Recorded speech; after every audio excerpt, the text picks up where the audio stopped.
Welcome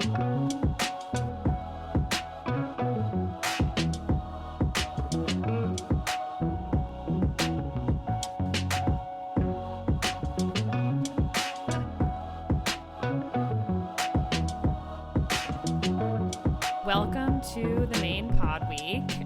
This is Julia with an interview episode with Sam Dunning. Sam, thank you for coming onto the show and being our very first repeat guest. Wow, I didn't realize. What an honor. Thank you. Glad to be back. So your film, Canoe Dig It, is coming to Maine on its Maine theatrical tour this spring. We've got April 2nd at the Nick in Portland, April 10th, Magic Lantern in Bridgeton, April 11th, Eveningstar in Brunswick, April 17th, the Waldo in Waldoboro, April 22nd, Black Bear Cinemas in Orono, April 28th, the Colonial in Belfast, and May 1st, Smitty's in Topsham. That is quite a lineup. Amazing. So the last time we talked was your first main public premiere at MOF last summer. Listeners, you can go back and listen to that interview. We'll provide a link in the notes. And since then, you've been to some other festivals, done some other screenings, and now you're coming back to Maine for your theatrical tour. What have you learned about the film since last summer? Well, honestly, I had learned some of this before I even got to MOF, but the whole theatrical, or not theatrical, excuse me, the whole film festival process just really taught me that the film plays really well in a theater, especially with groups of people. And it's funny because it seems like it's almost underwhelming when it's just viewed on a laptop. Go figure. Don't make me get on the whole theatrical versus non-theatrical soapbox. I mean, that's our whole thing. So yeah, you're in good company. But suffice it to say, it really is one of those movies. And this is not to say it's some epic visual feast that must be seen as big as physically possible, but it's more just one of those movies that really just plays well with the energy of a room full of people. And part of that, I mean, is kind of why I made it, and in so much that I really like really painfully dry humor to the degree where you might not know a joke is going on. And so the fun thing about this movie is that if you watch with a large group of people, even on one of those really dry jokes where 90% of the room doesn't get it, there is one person off at the corner who goes like, "Ha!" And I'm like, yeah, well, that's who I wrote that for. And then other people in the room go like, "Oh, something's going on here. There's more going on here than I thought." And that's kind of the whole MO behind the movie, which I guess makes it a little bit more niche than necessary, but I wouldn't have it any other way. But basically, the whole film festival circuit kind of just taught me that we were on the right path, and that really is, this film does have an audience. It really does have a very, even though it's hyper specific to Maine and to this quote unquote sport, it's still very broad in terms of everybody has been to a small town, knows what a small town is like, and while they may not know the direct references going on, that's actually less important to the humor than you'd think. And it's really just, it's kind of universal in its overt specificity in many ways. Yeah, I was looking at the Letterboxd reviews for the film, and a line from one of them that I thought was absolutely perfect was an ode to the little things that matter to the little groups. Well, that's great. And I was just like, that's such a good way of putting the kind of film this is. It's it's about the little things that matter to the little groups, and it's not, what you just said, more niche than necessary. That sums it up too. And that's actually that's literally what we would write very often in the when we were trying to pitch it to production companies, or we were trying to send out the electronic press kit and stuff, all the things where you have to talk up your movie. It literally was in, I think, my director's statement, where I said something not as eloquently again as that, but basically it was just yeah, I made this film about how small communities and small groups of people and their hyperfixation with something that to the broader world means nothing, but to them means everything, and how that's such a I don't know. It's just such a special thing, and it is a universal thing in its specificity again. And yeah, I'm glad somebody said that. It's always tickles me when someone gets that like hyper specific point I was going for, and I'm just like, wow, someone got it. Dang. It worked. So let's back up a little bit. What is this film about? Ah, it's a great question. So it's a mockumentary comedy that takes place in Maine, and it's about a fictional freestyle canoeing competition that takes place in northern Maine, but it is about a very not fictional sport called freestyle canoeing, which is best described as canoe dancing. It's sort of like sort of interpretive dance, but in a canoe.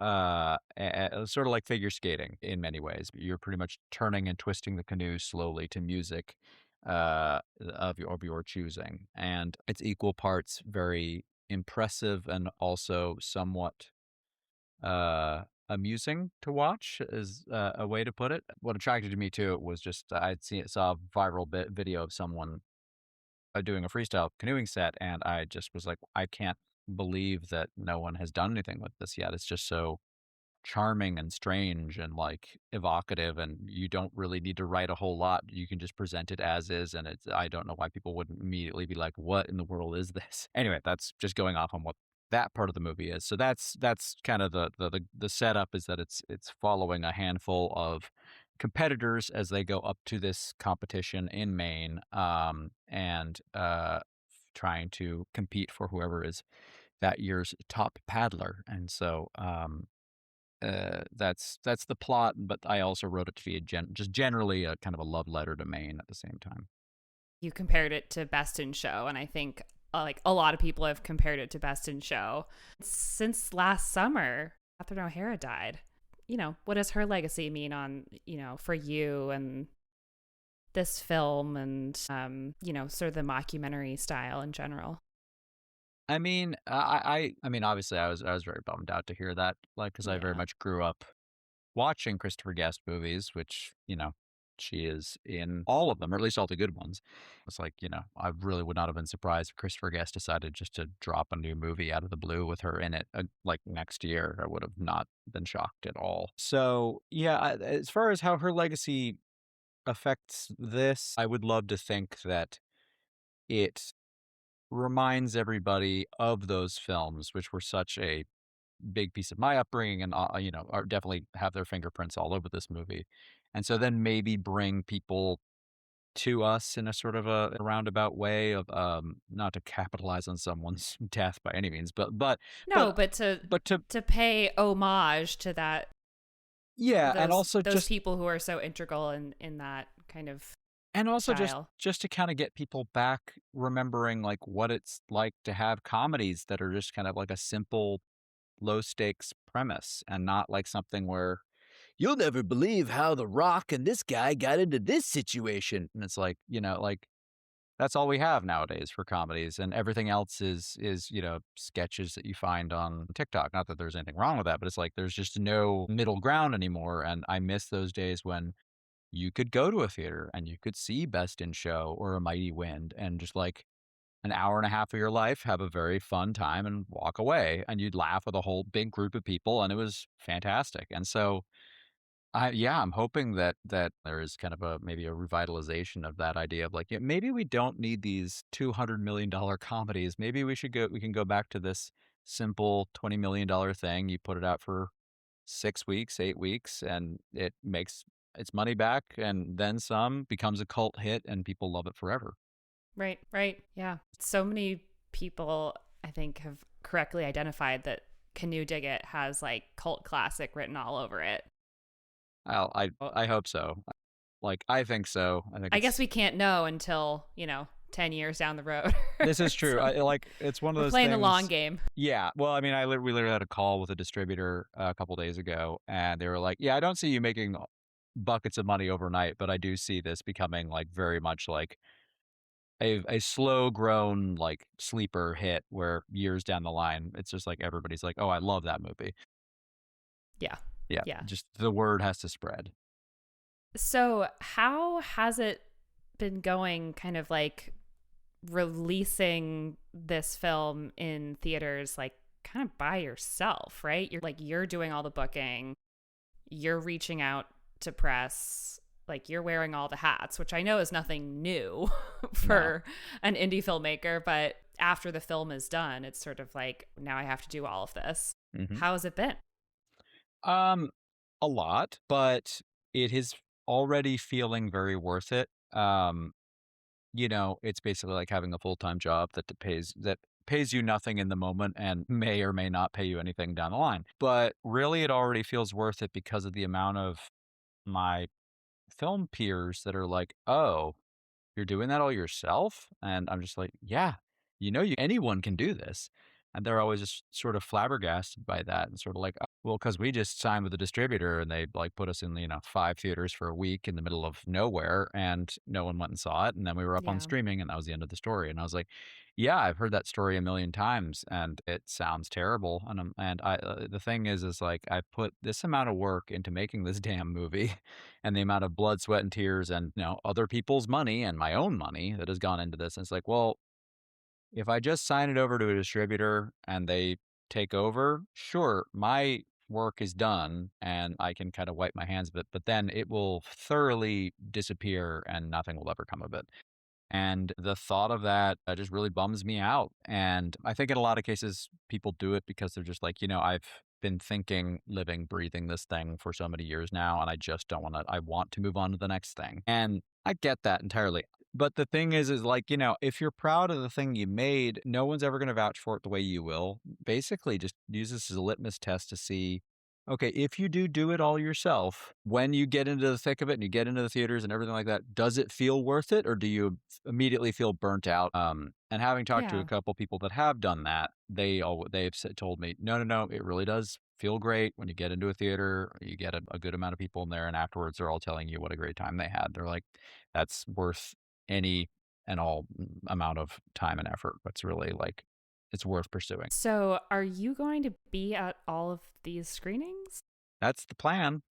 I want to make sure that everybody knows that these screenings are not just like, hey, come see this movie you've never heard of with a connection to Maine. It's going to be, well, no, come see this movie you've never heard of with the guy who made it, who's happy to tell you And who about it. starred in it as Yeah, well.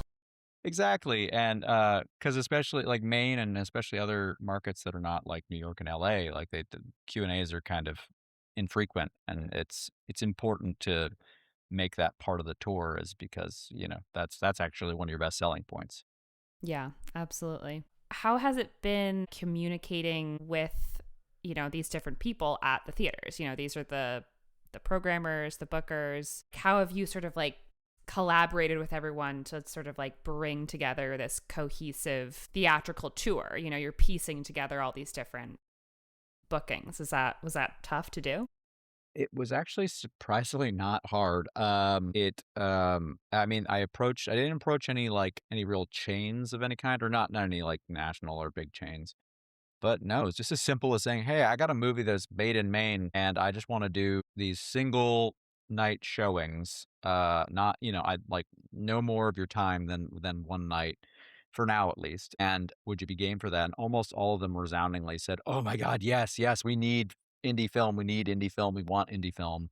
We've been looking for stuff like this. Please, please, please. Like That's let's amazing. collaborate on this." And yeah, and all of them were just like, just let us know what you need to help, promote this and make it what it needs to be. And yeah, no, it really is amazing. It's again one of those things that I keep telling my friends about, and they're like, "Oh yeah, but how much are you renting the theaters for?" I'm like, "I'm not. This is straight up box office with all these people." And all of my friends are like shocked by this. They're just like, "You're really not paying anything?" I'm like, "No, no, I'm not as of yet. No, you don't have to rent the theater." I mean, like if I was to try and do this in New York or LA right now, you can bet your bottom dollar that I would be paying many bottom dollars to be renting those. Yeah, I think it's like, it has to do totally with like the subject matter of the film, and the fact that you are from Maine and it's a story about Maine. Like that's huge. Which does Yeah. make me kind of curious after this run,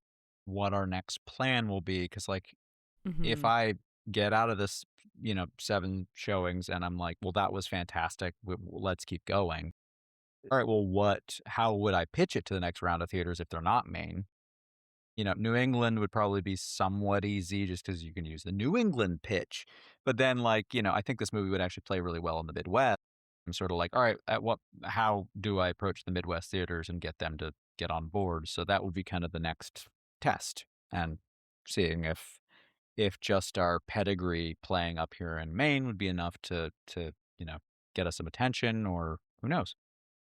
What's sort of an audience member persona that has really enjoyed the film that you were surprised by? I'm exceedingly pleased when uh kind of older folks really enjoy it, because like sometimes I think to myself, is my sensibilities on this, like, is it still too youthful or whatever to be like kind of like Too hitting the edgy. yeah, too edgy, or just like, is it too, again, too niche in a way where my mom won't get the humor or something like that, or someone in my mom's demographic. And I've surprised been surprisingly the opposite. I've actually had largely, like, almost resoundingly, like, older folks that see the movie, especially at like festivals and stuff, and come up to me afterwards and be like, "That was great. How do I see this again? How do I get it to my friends?" And I'm always just like, "I don't know right now, but just like it'll be out there eventually." Um, but that's It'll been a be really nice on surprise, loan from your local library, maybe. which would be great, honestly. Like, I would like this to be one of those things that has very, kind of old fashioned, esoteric ways to see it, as opposed like in conjunction with the usual Amazon Yes. Primes and all that jazz. But I'd love to find, like, I really want to make DVDs of this, and then, like, even if we don't make a dime on them, just like, but that would tickle me to no end to have them, like, in a bull moose in Maine, just like, even in, especially like if we like throw them in the $5 bargain bin, and somebody's just taking a chance on this weird thing that they see. Speaking of audience members, is this a film for kids? I think about that a lot because, like, every so often people be like, "Oh, can I invite the whole family?" And I'm like, "You can." Like, there's really nothing, like, if anything, I'd say it's PG. I don't know, like Yeah. a very soft PG-13 at worst. I don't know where you draw the line when it comes to like blurred out sex Suggestive toys. stuff, yeah. Um, and like our nude paintings are Yeah. art, or is that Tasteful. yes, Tasteful nudes. exactly. When does it cross over? And I think, basically all the rough language is bleeped out because we thought that was funnier. Yeah, really, like, it's hard to say. I mean, I would say that it's perfectly fine for kids, but it's, again, one of those things where I'm like, would kids like it? Or is it too, that's the one Mm. demographic I'm like a little like question marky about, where I'm like, it's pretty dry in a way that it's like kind of like, I don't know, I feel like once you get to a certain age, it's just like people being people is just inherently funny. And so I think, yeah, I'm curious if kids like find it funny, or if they're sort of like, huh, okay. So is there Yeah. anything more happening in this? Yeah, it's a kind of humor that is like kind of like so up there that maybe it's not accessible to those young minds. But maybe Who knows? not. I mean, I know that kids have come to see it at festivals with their families, and through like their moms and dads have said like, "Oh, that was really good." So I'm like, well, all right.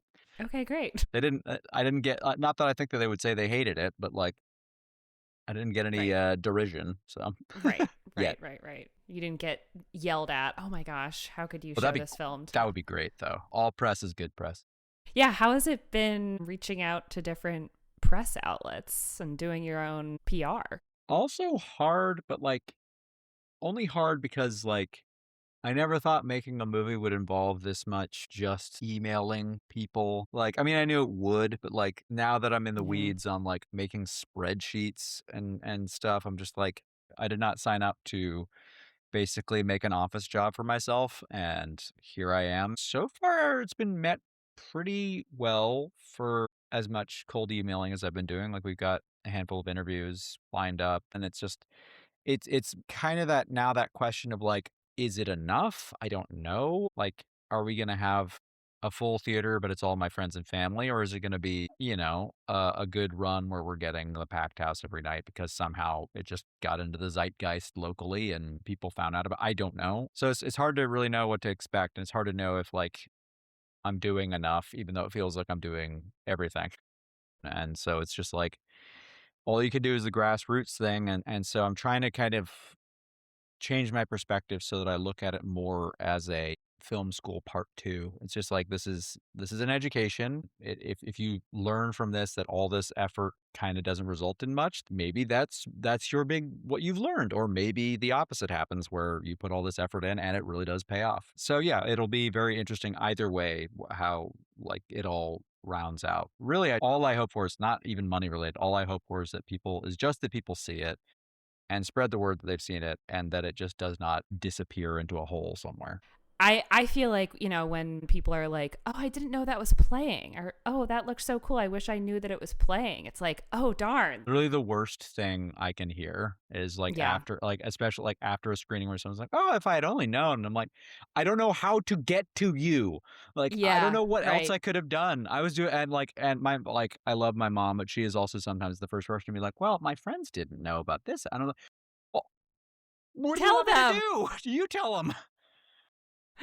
And God, it is the worst. It is the worst thing to hear when someone Yeah. is like, "Well, if I had known, I would have shown up." What is the best way to reach those people? And it's like, it turns out it's the best way to reach out to any person, which is word of mouth. And my plan is, the days before every screening to go to the area with like big old pile of flyers, tape them up everywhere, go to businesses, see if I can slap one in the window, and then like if I have the time, literally just go to wherever the nearest populated area is of whatever town it is, and then just walk around in my Canoe Dig It merch and maybe like a sandwich board and like going like, extra, extra, local movie, and just like hope that people go like, what the hell is that? Yeah. Who's that crazy guy in the street Mm, yelling about It's what I'm hoping his for. movie? Okay, so tell us about the merch.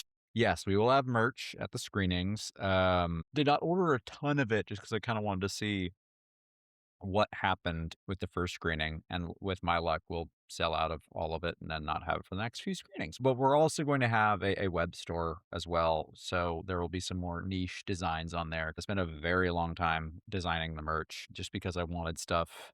I was like, if I'm gonna make merch, it has to be stuff that is gonna be cool and has to be stuff that is good quality enough that it's like people would want to buy it and would want to wear it in the first place. Because like Yeah. more often than not, when I go to people's screenings at festivals or wherever and they make merch, it's always kind of crappy. And it's just like, well, I can tell you just did bare minimum on that because you were like, we just need to There's have nothing something. worse than a cool design on a really shitty t-shirt. There's no, it's true. It's like, There's nothing worth, but even more often than not, like it's not even like more often than not, they don't even get to the good design part of it. It's like, okay, you just put the logo of your movie and slapped it on there and like that's it. And it's like, okay, like I can do better than that. I worked retail for years and I feel like my design acumen is at least passable. And the two shirts that we're running with on the tour right now, one is pretty basic, but I think is still like fun and it's well made. And then the other one is a little bit more akin to like a classic 90s like heavy metal shirt or something. But again, with iconography from the film. And I'm very, very happy with how this came out. And now like actually like having the a few of them on hand, the fabric is fantastic. Like it's just like they're good quality pieces. They're not crappy in any way. So I'm like even if people, like, don't buy them in droves, I'm like, "Yeah, but I have no regrets over ordering these things." Like, they're well made and just cool. Like, I bet I could see somebody who didn't even know about the movie just being like, "I don't know what this is, but, like, I kinda, like" I no pun intended, I kinda dig it. okay, so I thought that kind of to close out, I could read some Letterboxd reviews to you, and I'm sure you've already read like most of these because you can see all the reviews, But, right? yeah, Of course, yeah. I unfortunately am one of those people that loves to read their own reviews, Of course. even for stuff that, like, is just stuff I acted in, because I don't know. I'm not terribly what's the word? Not picky. I don't have a very thin skin about it. I actually kind of like find it really funny when people are like, "This guy did a terrible job acting." I'm like, "Rude, but funny." Rude, I love it. Rude. I love it. Yeah, especially but that's the thing. If you leave a negative review, just make it clever. That's the most important thing. So none of these, I don't think any of these are actually, most of them were incredibly positive. And I think that's probably because you talked in our previous episode, and you probably talked about it in other screenings on the festival tour and whatnot, is like, if you like this film, like go to Letterboxd and leave a review, because that really matters. I'll just read you some of the quotes that tickled me. Some of the best stunt canoeing I've seen on the big screen. We almost used that. We just cut the trailer recently, and we were picking through Letterboxd reviews, and we were like, let's do some that are earnest and maybe some that are like sarcastic, and we thought that might be a good one in there. I don't think it made it, but like it was considered. Yeah. It's a good one because it's like, what other movie has stunt canoeing? Correct. Yes. Not many. Let's see. This one I thought was really great. Canoe Dig It is the kind of film that would be a defining chapter of your high school friend group experience. It's pretty good. Yeah. It's just like, we've all like had that experience, or at least I did, friend group in high school where you just sort of do something for the experience. Mm-hmm. I mean, I also kind of took that one as like, it's sort of like, back when we had like a monoculture of movies. And so like come Monday morning, everyone comes in quoting Anchorman or whatever, or like Borat. And like, it's just like, well, yeah, growing up, you all suddenly that's part of your lexicon of just like shorthand jokes amongst everybody. And I'm just like, that's kind of how I read that one, is like, this could be that. Were we back in those times when there was the one thing, comedy, that everybody would go and quote. I mean, if there's any high schoolers listening to this podcast, you can be the one to be super cool with all your friends on Monday morning quoting this movie that nobody else has seen. And you can guilt your other friends into like having to see it because they don't get the jokes, and then to be cool. So like bully them into seeing this film. I am a big supporter of bullying for art. That's what I'm saying. Another one that I thought was very funny. Perfect film. When can I see this in 4DX where the audience gets wet? Great question. What would be great is if I'm sure it's way too expensive to pull it off, but like to do like one 4DX screening. Yeah. It's probably, well, what we could do, we could just, get a bunch of volunteers with little spray bottles and just spray like, people whenever the splashes happen. It does have my wheels turning a little bit of like, what if you just did an impromptu 4DX screening and just made it the dumbest thing that's ever been done. And like literally like, every other row is sold out because it's your volunteers with spray bottles or whatever else they need. So another one that I thought was very funny. I wish canoes were real. Oh, that one's been that was an early one, and I think about that. Great. I think about that all the time, and I don't know. It makes me laugh ever since. It's so funny. And then the other one, it's too bad Maine isn't real. That would be cool. It was just funny that there were separate reviews that said similar things. Yep. No. Yeah, it turns out that both Maine and canoes are real. This is what I'm trying to get out there into the world, even though this is a mockumentary. The documentary portion is just that both of those things are real, despite what you've heard. Right. Yeah. Right. Which seems like, I don't know. I guess I'm not making the point clear enough to those two, but yeah, I don't know. You can't win them all. Some people, it just goes right over their head. I would like a flurry of reviews that are all similarly doubting that things in the film are real. I think that'd be great. Yeah. Yeah. And I'll end with one that just I think is, more poignant than anything. Sharp and genuinely sweet with some of the funniest Maine accents I've heard. If it's playing anywhere close, you won't be disappointed. Well, there you have it. There you have it. I mean, I have no better pitch. Yeah. No, those also warm my heart to see. It's just like, why you got, the more I see those kind of things, the more I'm willing to be like, you know what? I can send a few more goddamn emails today. Yeah. I can make one more spreadsheet. I can make one more phone call. It's just like thinking of those positive reviews and going like, but maybe 2 more of those will come in and they'll spread the word. It's what got me back into making film to begin with, was just seeing people in a theater react to something and just going like, oh, wow. How could you like this is the kind of drugs that was easy to get addicted to. It's just Yeah. Yeah. It's the feeling where it's like, put it in a bottle and sell it, you know? Yep. Yeah. Yeah. And Yeah. here I am still chasing that high for better You're or for in good worse. company. Yeah. All right. Well, so we've got a whole bunch of screenings lined up in April and the 1st of May. And so all of those dates are going to be in our show notes. And so you can go to any of these theaters' websites and buy tickets, I believe. They're all live now. Yes. They're all live. All live. Yeah. I would recommend buying your ticket ahead of time and just buy your ticket ahead of time. Yeah. And tell others to do the same. Yes. And you can make a plan, and you can all get dinner beforehand, and it'll be a blast, and canoe over there. Yep, exactly. Awesome. Cool. Well, thank you, Sam, and we'll see you in April. Thank you for having me. Back in Maine. Very, very excited to start this, whatever this journey will be. Bon voyage. And off we go. The Maine Pod Week is hosted by Nate Stevenson and Julia Dunleavy, and edited and produced by Nate Stevenson. Social media video is produced by Nick Brown, and music is created by Peter Coleman. The podcast is a project of the Maine Play Week, a new media publication covering the moviegoing experience here in Maine. You can support our coverage financially by becoming a paid subscriber to our Substack at themaineplayweek.substack.com/subscribe.